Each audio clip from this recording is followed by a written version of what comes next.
It began with a rumor, one that drifted across the Pacific like an echo carried on salt and smoke. Japanese sailors aboard the surviving destroyers whispered about an American gun battery that didn't behave like any engineering they had ever studied. They said, the U.S. Ships poured fire like a volcanic eruption, like a metal rainstorm, with no beginning and no end. But rumors were luxury items in 1943, and Japan had long since learned that the Americans had a habit of turning the unbelievable into the undeniable. Still, no one aboard the light cruiser Katsuragi believed the figure being repeated among the deckhands. 120 shells per minute. Before we jump back in, tell us where you're tuning in from, and if this story touches you, make sure you're subscribed, because tomorrow I've saved something extra special for you. Lieutenant Saito Hiroshi didn't believe it either, but he wanted to. Something inside him needed to put a number to the force, hammering Japan from the east, some measurement to the pressure that was slowly crushing the empire he had sworn to serve. He stood on the forward observation deck as the sun crawled up the horizon, catching the faint, oily shimmer of distant smoke.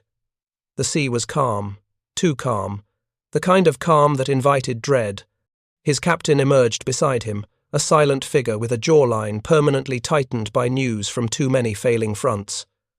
"They're out there," the captain murmured. "Your rumors had better be exaggerations." Saito didn't respond. He was thinking of the reports the intelligence division had intercepted German high command, complaining of something similar on the other side of the world.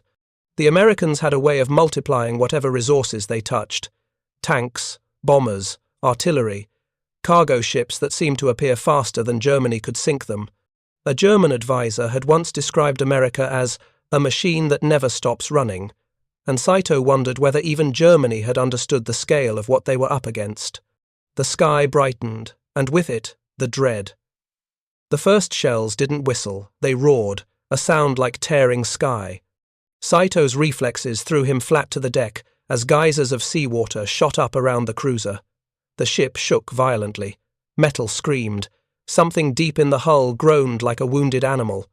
Within seconds, the rate of fire intensified. Boom, boom, boom, boom, boom.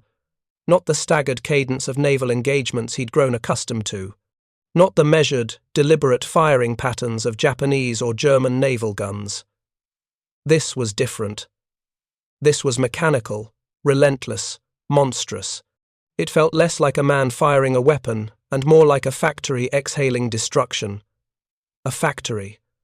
The thought struck him hard. He scrambled up in time to see the horizon ignite, pulsing flashes lined up like a string of thunderclaps across the water. The Americans were out of visual range, but the flashes were unmistakable. Their guns were firing faster than any naval battery he had ever studied in the academy. 120 shells per minute. It was real. It was happening. And it was coming directly for them. Sailors scrambled across the deck, shouting orders, manning stations, slamming watertight hatches, the air filled with the metallic tang of fear. The second barrage hit even harder. The cruiser lurched, nearly throwing Saito overboard.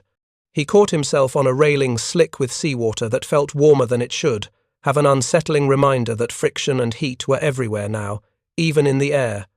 "Damage report!" the captain shouted, gripping a support beam as the ship shuddered again. An ensign staggered up the stairs, breathless. "Multiple impacts near the starboard bow. Fire teams dispatched. Rate of fire from the enemy is, sir. We can't even count it fast enough." Saito locked eyes with the captain. No one needed to say it. They were not in a battle, they were in the path of an industrial event. Another explosion. Another. And still the American guns did not pause. The captain clenched his jaw. "Full speed, zigzag pattern, get us out of range."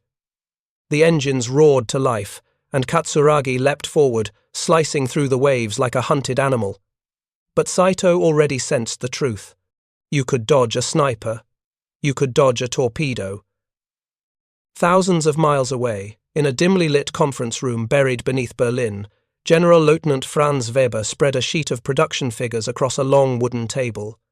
They were ugly numbers. American numbers. He didn't need to see the expressions on the faces around him, he could feel the discomfort in the stale air. Germany's war machine was precise, efficient, technologically impressive, and utterly incapable of matching the industrial deluge flowing from Detroit, Pittsburgh, Chicago, and 100 other American cities he'd never heard of before. The war forced him to study them. He tapped the sheet with a stern finger. These figures are not estimates. They are verified. The Americans built more tanks this quarter than we have in the entire Eastern Reserve. A murmur, a scoff, a curse. Weber continued. And they're destroyers. He hesitated. Germans didn't like admitting astonishment. But what he had read was astonishing. Their Mark 12 5-inch guns can maintain continuous fire, at rates previously assumed impossible, up to 120 rounds per minute per ship, in coordinated fire control networks. One of the colonels squinted. Impossible. That is what we believed, Weber answered calmly, until reconnaissance ships in the Atlantic reported bombardments of that magnitude, and the Japanese confirmed the same capability in the Pacific. Silence thickened. For years, Germany had mocked American combat doctrine. They said the Americans were soft, untested, inexperienced. They joked about Hollywood, cowboys, and factory workers who knew more about baseball than warfare. They clung to the belief that Germany's engineering brilliance, Tiger tanks, U-boats, Luftwaffe fighters, would simply overpower the crude machines built across the ocean. But now, those crude machines were everywhere, and they were unstoppable. Weber exhaled, slowly. We have miscalculated.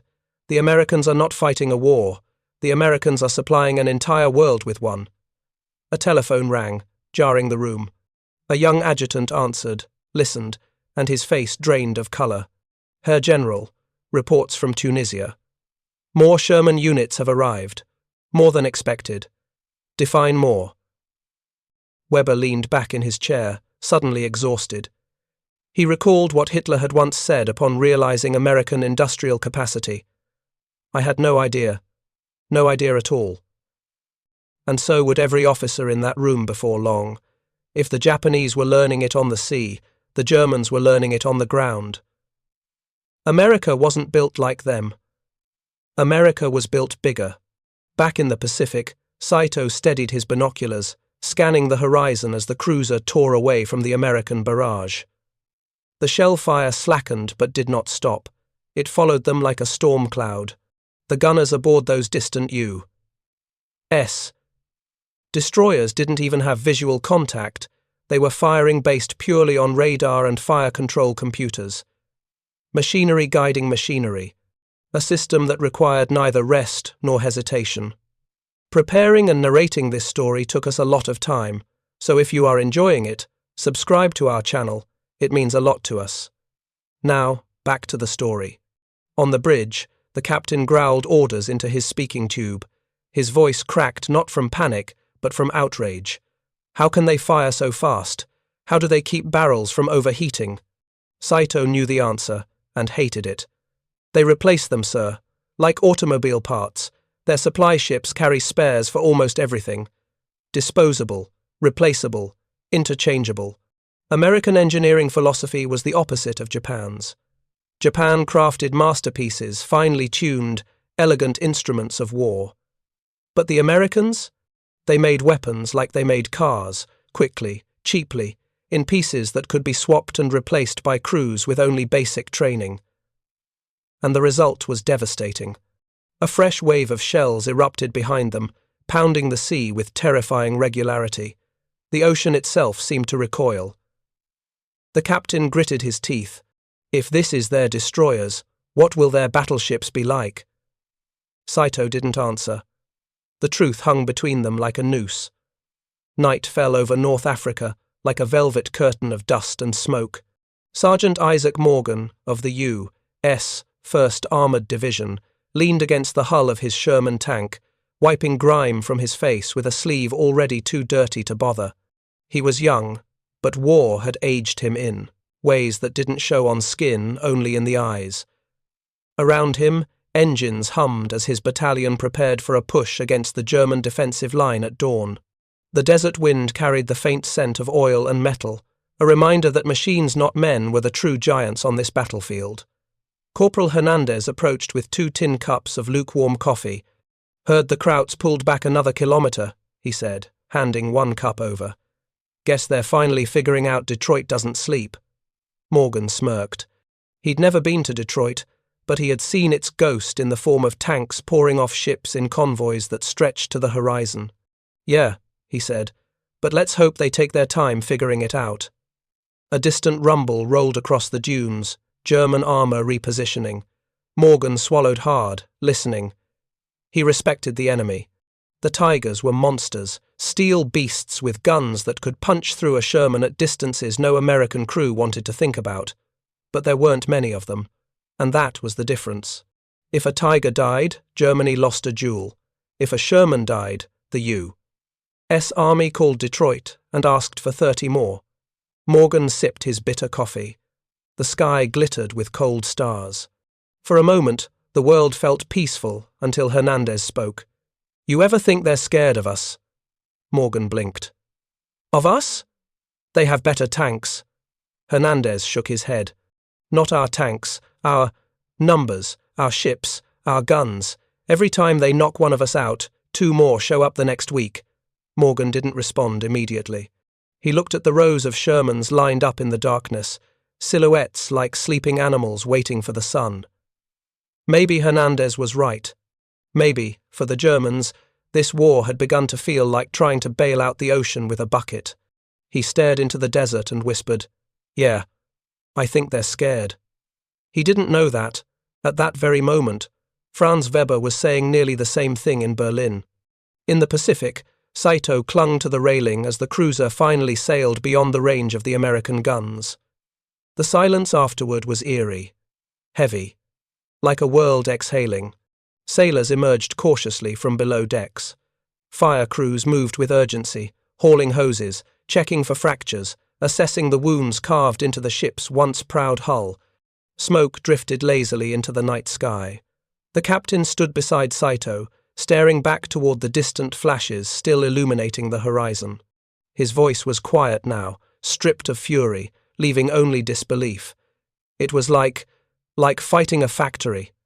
Saito nodded. "Yes, sir." "Can we defeat such an enemy?" Saito did not know. He had spent years studying tactics, strategies, fleet compositions. None of those textbooks had prepared him for today. None had explained what it felt like to face a nation whose strength was measured not in battleships, but in assembly lines. He swallowed hard. "We can fight them," he said softly. "But defeating them." The unspoken end hung in the air. Across the world, in Berlin, Weber dismissed the meeting and walked alone through the dim corridors of the bunker. The sounds of typewriters, footsteps, and distant shouting faded behind him until he reached a silent hallway. He leaned against the cold concrete wall and closed his eyes. The Germans had believed themselves superior in engineering, in tactics, in resolve, and in many ways they were. But superiority meant nothing against scale, against momentum, against a nation of factories that ran day and night under the glow of electric lights, pouring steel into molds, forging weapons by the thousands. He whispered into the darkness, "We never stood a chance, did we?" "No," voice answered, because the answer was already written in the thunder of American guns across 2 oceans. A machine had awakened, and it was not slowing down. The desert wind shifted just after dawn, carrying with it the low growl of engines, German engines, deep and resonant, the sound of armored beasts prowling the sand. Sergeant Isaac Morgan felt the vibration through the soles of his boots before he saw anything. The sky was still dim, washed in faint purple light, but already the American column was alive with motion. Tank crews tightened straps, slammed hatches, checked ammunition racks one last time. Lieutenant Carson crouched beside Morgan's Sherman, adjusting binoculars. He kept his voice low. "We're not just fighting tanks today. Intel says they've pulled in a Tiger company." Hernandez groaned. "Great. Nothing like getting punched by a steel cathedral first thing in the morning. Morgan didn't answer. He looked across the desert and saw, faintly, the telltale dust plumes of German armor advancing. The rumble grew louder. The tension in the American line thickened, like a wire slowly tightening. Carson tapped the Sherman's hull. "Mount up! We move in 5!" Morgan climbed onto his tank and dropped into the commander's seat. The turret smelled like oil, sweat, and hot metal. His gunner, Kaplan, flicked switches with nervous precision. "Lot of noise out there, Sarge." The American column surged forward. In Berlin, Franz Weber returned to his quarters after a sleepless night. He lit a cigarette with a trembling hand, though he barely tasted the smoke. Numbers and ratios spun in his mind: tonnage, production capacity, resource shortages. The more he tried to push them away, the sharper they became. He walked to his desk and spread out maps of North Africa and the Pacific. Red pins marked German positions, blue pins indicated Allied ones. The blue pins were multiplying. A knock sounded at his door. Weber opened it to find Colonel Dietrich, a man known for discipline bordering on severity. Yet even he looked worn, his eyes rimmed with exhaustion. "Herr, General," Dietrich said quietly. "Intelligence confirms further American landings in Tunisia. They keep coming." Weber nodded. He had expected nothing else. The Americans didn't trickle in, they flooded. Dietrich hesitated. "Sir, permission to speak freely?"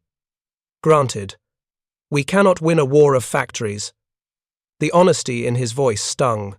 Weber didn't want to hear it, but he knew it was true. Germany had mastered the art of crafting perfect weapons. The Tiger tank was a masterpiece. A single one could destroy a Sherman with ease. And yet, the Americans simply built more Shermans. Weber crushed his cigarette, his voice barely above a whisper. "The question, Dietrich, is no longer whether we can win. The question is how long we can delay what is coming." Dietrich stiffened. "Then we must fight harder." Weber closed his eyes. "Yes, but even the hardest blow cannot stop a river." Far across the ocean, aboard the Japanese cruiser Katsuragi, Lieutenant Saito stood on the ruined deck as dawn cast pale light over the sea. Smoke still clung to the ship like a shroud. Engineers worked tirelessly to patch holes, tighten plates, and reinforce weakened beams. The captain joined him, hands clasped behind his back. Reports from command came in during the night. His voice was flat, drained. "We are to rendezvous with what remains of the task force." "What remains?" Saito repeated, heart sinking. 2 destroyers sunk, 1 heavily damaged, and that was only the opening engagement. Saito stared at the water, watching ripples formed by passing supply boats. He felt cold not from the wind, but from realization. The barrage they'd survived was not the Americans at full strength. It was merely an introduction. "How do we fight such power?" he whispered. The captain didn't answer at first. He looked out toward the horizon, where faint flashes still flickered from some distant American ship exercising its guns. "We don't," he said finally. "We adapt. We survive long enough to understand them." Saito nodded, though the words offered little comfort. Understanding the Americans did not change the fact that every encounter with them revealed something new, something larger, faster, stronger, something built not for glory, but for scale. In Tunisia, the first shots were fired just as the sun cleared the dunes. The Germans struck first. Shells whistled overhead, slamming into the sand with bone-shaking explosions. The American tanks fanned out, engines roaring in response. Morgan's Sherman bounced violently as Kaplan swung the turret toward the largest dust plume. A Tiger emerged, massive, angular, terrifying. Morgan's breath caught. There it is. The Tiger's main gun barked, and an American tank to their left vanished in a fireball. "Target that beast!" Morgan shouted. Kaplan adjusted aim. "Got him in the sights!" "Fire!" The Sherman's cannon thundered, recoiling backward. The shell struck the tiger's frontal armor and ricocheted harmlessly. Hernandez cursed. "Might as well throw rocks at it." The tiger advanced methodically, firing again. Another Sherman exploded. Morgan felt the heat against his face. "Keep firing. Aim for the tracks or rear." Kaplan fired, and fired, and fired again. All around them, the battlefield erupted. German armor pressed forward with brutal precision. But the Americans kept coming. For every destroyed tank, another slid into formation. Shermans swarmed like angry insects, fragile alone, deadly in groups. German crews grew frantic, overwhelmed by sheer numbers. Morgan's tank maneuvered behind a rocky ridge, circling for position. Sweat dripped down his temples. "Hernandez, give me speed. I want that tiger's side." The Sherman lurched forward. Dust billowed. The tiger pivoted, trying to track them. "Now!" Morgan shouted. Kaplan fired. The shell slammed into the tiger's thinner side armor with a deafening crack. Flames burst from the engine compartment. The German crew bailed out, scrambling across the sand as their steel monster burned. Morgan exhaled shakily. One down. He knew there would be more. He knew Detroit would send more tanks, too. In Berlin, Weber received a fresh telegram. He unfolded it slowly, bracing himself. Allied advance continues. Sustained shelling reported. Heavy losses. American logistics unbroken. He set the paper down. His hands were steady now, not because he had grown calm, but because he had crossed the threshold of fear. Beyond it lay grim acceptance. He walked to the map again. So many blue pins. A sea of them. He whispered to himself. Their machines replace their losses. Ours become graves. He wondered if Hitler understood this yet, or if any amount of evidence would break through the pride that had dragged Germany into this unwinnable race. At sea, Saito gathered his junior officers in the chart room. The atmosphere was heavy. Each man carried bruises or burns from the bombardment, reminders of how close they had come to annihilation. "We must assume the Americans will attack again," Saito said, "and next time we may not escape." The officers exchanged uneasy glances. Saito continued, "Our advantage is discipline, skill, spirit. But the Americans are not fighting with spirit alone. They fight with factories." A young ensign frowned. "Factories?" "Yes," Saito said. "Their guns fire like machines because they are machines. Their ships fight like assembly lines with cannons, every piece designed to be replaced. Every weapon built by endless hands." He paused, looking around the room. "We must stop thinking of them as an enemy navy. We must begin thinking of them as an industrial storm." Silence followed. The storm outside the hull seemed to echo those words. North Africa burned. Morgan's Sherman weaved through columns of smoke, hunting the remaining pockets of German armor. The air tasted like metal and dust. The sky was dark with soot. Morgan's ears rang from hours of cannon fire. Every muscle in his body ached. Yet he felt something he hadn't felt before. Momentum. For the first time, he saw hesitation in the German movements, not tactical withdrawal fear. His radio crackled. "All units, push forward. They're breaking." Morgan grinned tiredly. "Hernandez, you hear that? They're breaking." "About damn time." The Sherman rolled forward. Wreckage littered the desert, burned Tigers, shattered anti-tank guns, abandoned trucks. American tanks pressed onward, endless in number, pushing the Germans back toward the mountains. Morgan looked across the battlefield and realized something profound. This wasn't just a fight. This was the industrial world rising up against the old empires, and the old empires were cracking. Night fell across Berlin as Weber stepped onto a balcony overlooking the darkened city.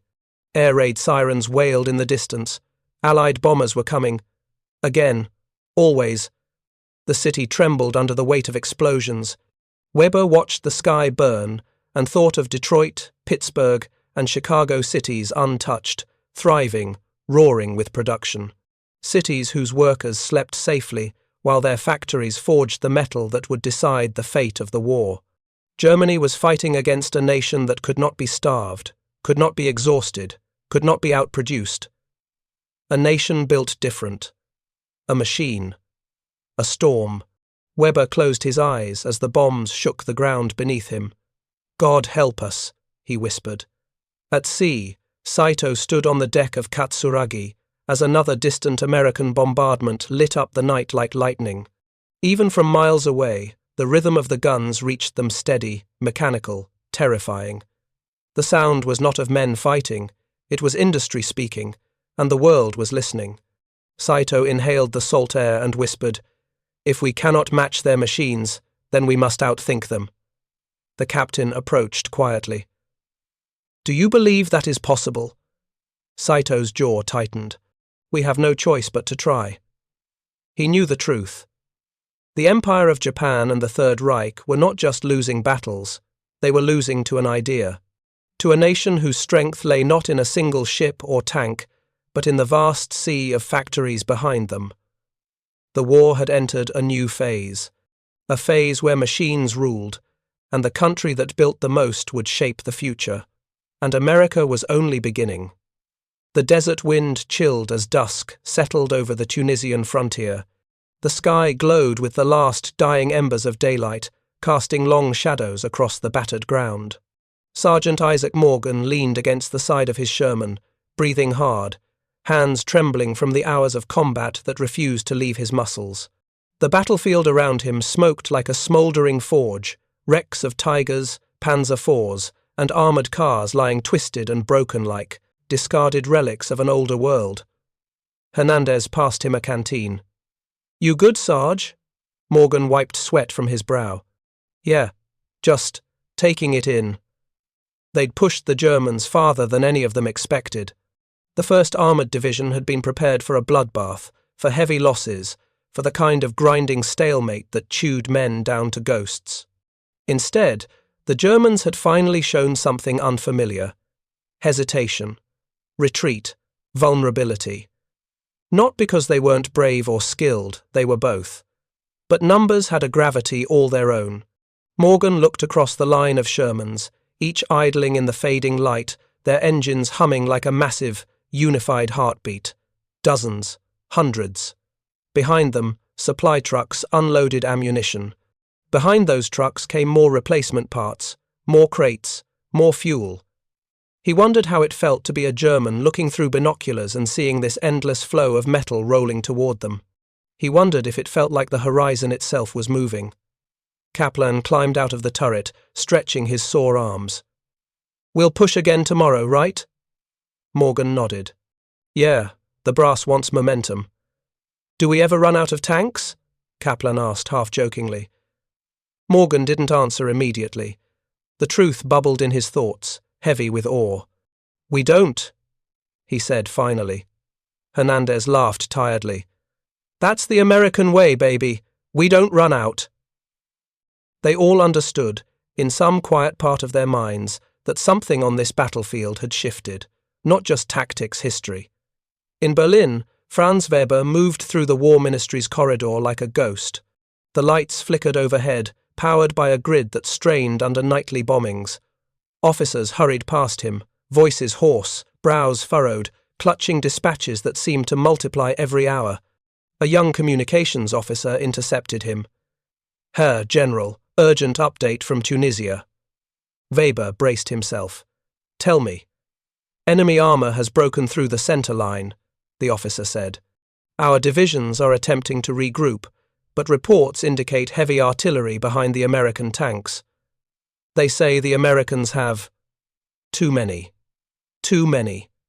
The phrase felt like a verdict. Weber took the telegram and dismissed the officer. He read the lines with growing heaviness. German 10th Panzer Division in retreat. American armoured reinforcements spotted throughout the afternoon. Unconfirmed reports of new waves arriving by sea. He sank into a chair in an unused office. Maps hung on the walls, each one telling the same story in different shapes, blue pushing back red. He whispered, "We are fighting the 20th century with 19th century capacity." The door opened gently, and Dietrich stepped inside. "Herr General, I thought you might be here." Weber didn't look up. "Tell me, Colonel, how long can one nation endure being outnumbered in every category that matters?" Dietrich approached slowly. "We endure as long as our soldiers can stand. After that, I do not know." Weber clenched the telegram. "And once they reach the Alps, the Reich will be fighting on 3 fronts. He stared at his trembling hands. "No army in history survives that." Dietrich said nothing. There was nothing left to say. Far across the ocean, in a naval engineering room aboard Katsuragi, Lieutenant Saito bent over a table cluttered with schematics.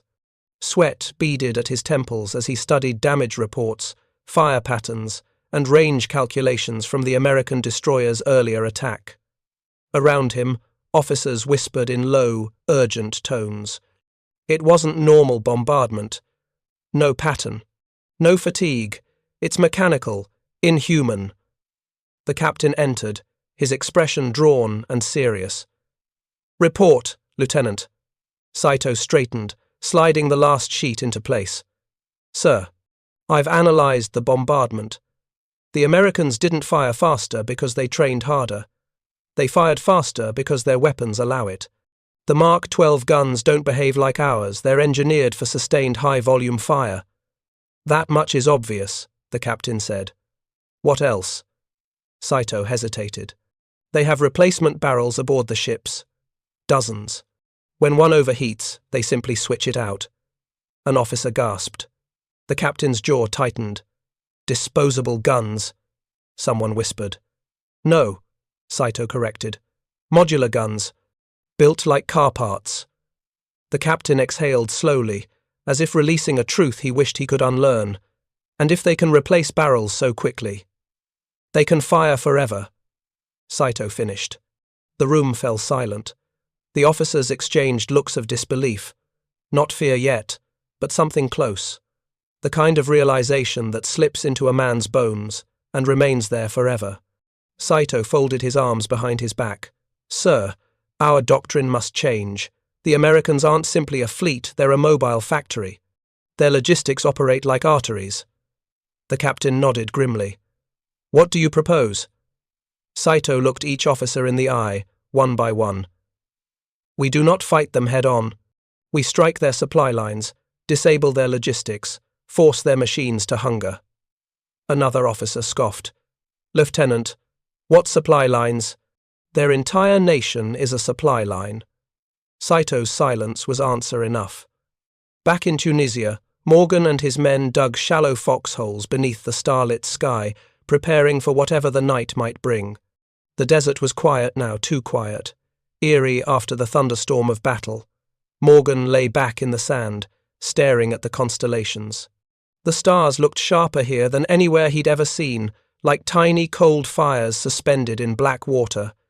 He thought of home, of his mother's kitchen, of baseball games, of summer, evenings on the porch.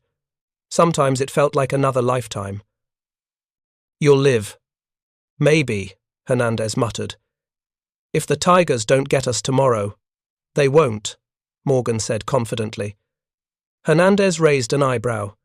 "You sound sure." Morgan wasn't sure. Not really. But he remembered the wave of Shermans that poured across the battlefield. He remembered the endless lines of supplies rolling off ships. He remembered the way the Germans fell back not because they wanted to, but because they were drowning. "I think they're realizing something," Morgan said softly. "Something we've known since we got here." "Which is?" Morgan chuckled, staring at the horizon. "That once America starts moving, nothing stops it." Hernandez nodded slowly, absorbing the words. "Yeah, guess you're right." A wind swept across the desert, carrying the faint metallic scent of war. The night hummed with distant engines, repair crews working tirelessly to ready the tanks for morning. Another day, another push, another chapter being written in the language of steel. In Berlin, Weber stood on the balcony again, staring over a city dimmed by blackouts. The moon cast a cold glow over rooftops and silent streets. He heard distant explosions, not as loud as the previous night, but enough to shake dust from the stone railing beneath his fingers. He felt older than he truly was. A secretary approached cautiously. "Herr General, the Führer requests your presence at the forward planning session tomorrow morning." Weber didn't turn. "To approve the next miracle weapon?" The secretary stiffened. "Sir, it won't matter," Weber said quietly. "No weapon we build can outpace their factories." The secretary swallowed, unsure how to respond. Weber continued, voice distant. "Do you know what truly frightens me? It's not the tanks, or the ships, or the guns firing as if the ocean were their ammunition. What frightens you, sir? The thought that America has not yet reached its peak, that all we've seen so far is merely the beginning." He closed his eyes and whispered, "They are still accelerating." The secretary stepped back slowly, leaving Weber alone with the night, the silence, and the weight of a truth that could no longer be ignored. Aboard Katsuragi, Saito returned to deck for a moment of quiet reflection. The ocean stretched endlessly in all directions, glimmering under the moonlight like a field of shifting silver. The sea breeze cooled his face, but his thoughts burned calculations, strategies, fears, possibilities. He stared at the horizon. Somewhere out there, American ships cruised with their strange, terrifying rhythm. Guns that breathed like pistons. Fleets that replenished themselves like living organisms. Ships that fired 120 shells per minute without breaking a sweat. Machines made by a nation of machines. Saito whispered to the empty sea. "If we misjudge them again, it will be our end." The wind responded softly, carrying the faint echoes of distant thunder, the kind made not by storms, but by factories. Factories thousands of miles away, shaping the world one rivet at a time. A new era was unfolding, and the old one was cracking apart. Smoke drifted from the ridgeline long after the thunder of guns fell quiet. For a moment, the battlefield felt strangely hollow, like a stage after the actors had fled, leaving behind only the echo of what had been. The night pressed down hard, thick, and unmoving, the sky bruised and moonless. Every crater flickered with dying embers, each one a reminder that a few hours ago this entire valley had been a furnace. Lieutenant Eric Voss pushed his scorched goggles up to his forehead and stared out across the broken terrain. In daylight, the field had been a living thing, screaming, roaring, clawing at the heavens with fire. Now it was a graveyard. The hulks of Panzer IVs and Shermans lay scattered like bones, metal ribs twisted and charred. And in the distance, he could still see that one American destroyer silhouette burned into his memory, its guns having fired at insane speed, like something not of flesh and steel, but an industrial deity built for a single purpose. He tried not to think about it, but it wouldn't leave him. He sank to one knee beside a fallen radio operator, American uniform, face covered by dust.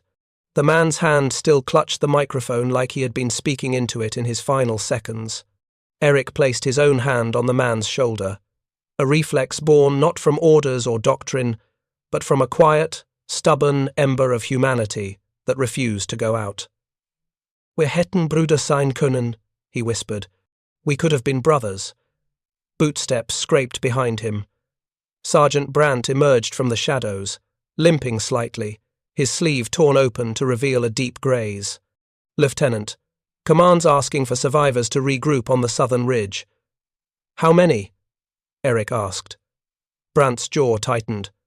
"Not many." They both looked out across the ruins again. The night wind moaned through twisted tank barrels like a haunted flute. Brandt shifted. "We can't stay here. Americans will sweep the valley by dawn, and if their artillery doesn't do it first, their aircraft will." Eric nodded numbly. He stood, pulling his coat tighter around him. "Help me collect what documents we can, and any wounded ours or theirs." Brandt blinked, surprised. "Theirs too." Eric's voice hardened not with anger, but conviction. "They didn't choose this any more than we did."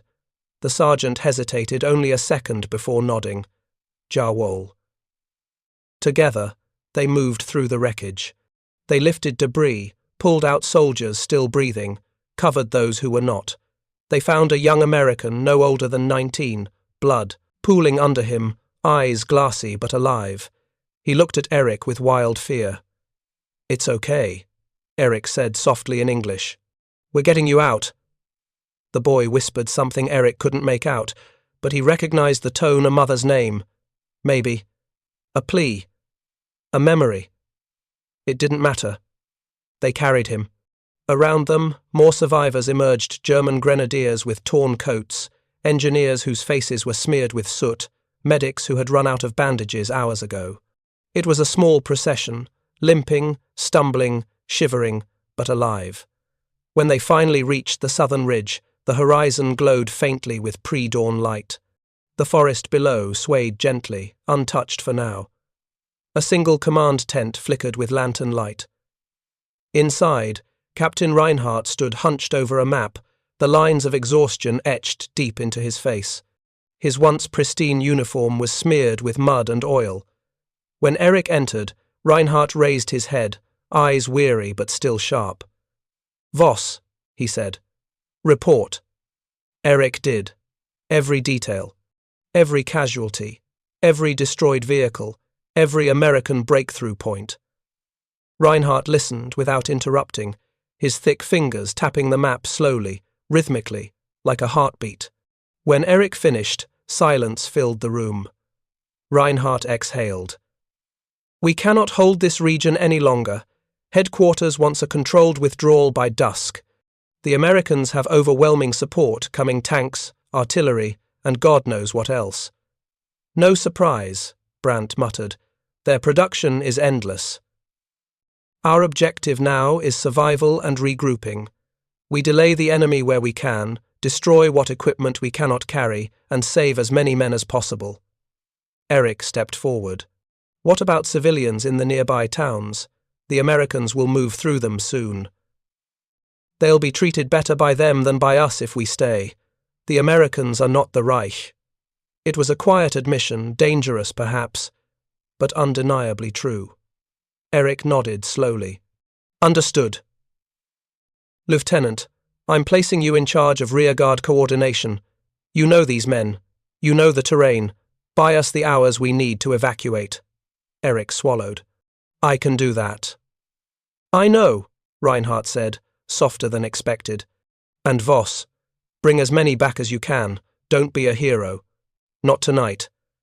The captain dismissed them, and Eric stepped back into the thinning night. Pine branches rustled overhead, carrying the ghosts of artillery echoes. The survivors had gathered in small groups, lighting small fires, tending wounds, sharing canteens, passing cigarettes from trembling hands to trembling hands. Eric walked among them.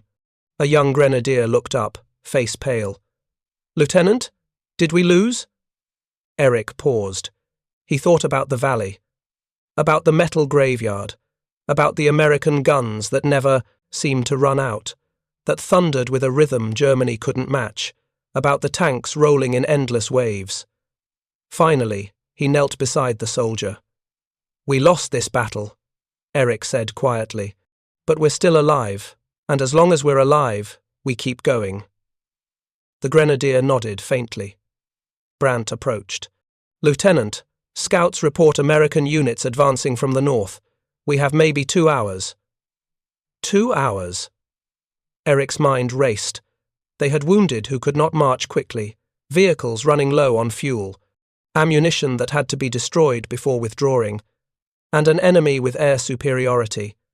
He looked south toward the narrow forest road, winding like a nervous vein through the hills.